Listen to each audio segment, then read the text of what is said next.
ప్రజా సమస్యల్ని పరిష్కరించడమే తొలి ప్రాధాన్యతగా జిల్లా అధికారులు తీసుకోవాలని కలెక్టర్ నాగలక్ష్మి స్పష్టం చేశారు. ప్రజా సమస్యల పరిష్కార వేదిక స్పందన కార్యక్రమానికి వచ్చే ఫిర్యాదుల్ని నిర్ణీత సమయంలోనే పరిష్కరించాలని ఆదేశించారు. లేని పక్షంలో శాఖపరమైన చర్యలు తప్పవని హెచ్చరించారు. గుంటూరు జిల్లా నలుమూలల నుంచి వచ్చిన బాధితులతో కలెక్టర్ గ్రీవెన్స్ సోమవారం కిక్కిరిసిపోయింది.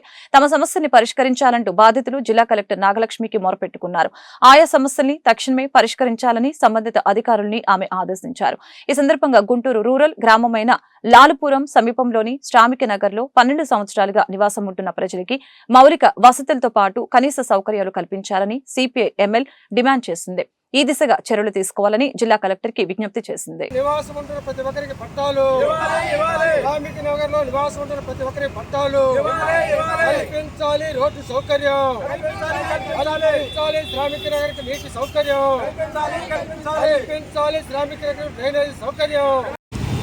అంకిరెడ్డిపాలెం సర్వే నెంబర్ 678లో 12 సంవత్సరాల పైగా దాదాపుగా 400 కుటుంబాల వాళ్ళు నివాసం ఏర్పాటు చేసుకొని నివాసం ఉంటా ఉన్నాం. కానీ ఇంతవరకు అక్కడ ఎటువంటి మౌలిక సౌకర్యాలు కల్పించలేదు. దాదాపుగా 12 సంవత్సరాల తర్వాత మొన్న ఈ మధ్యకాలంలో అక్కడ ఉన్న ఎన్నికల ముందుగా దాదాపుగా 200 మంది ఓటర్స్ ఉంటే ఓటర్స్ దగ్గరికి వచ్చి మేము అధికారంలోకి వస్తే తప్పనిసరిగా రోడ్డు సౌకర్యము, నీటి సౌకర్యము, విద్యుత్ సౌకర్యము, అదేవిధంగా స్కూల్ సౌకర్యం, ప్రతి ఒక్కటి సైడ్ కాలంలో డ్రైనేజీలు అన్ని కల్పిస్తామని హామీలు ఇవ్వడం జరిగింది. హామీలని అమలు చేయమని కోరటానికి అదేవిధంగా స్పందన కార్యక్రమాలు కలెక్టర్ దృష్టికి తీసుకెళ్లి మేము ఈ సమస్యలతో సతమతం అవుతున్నాం.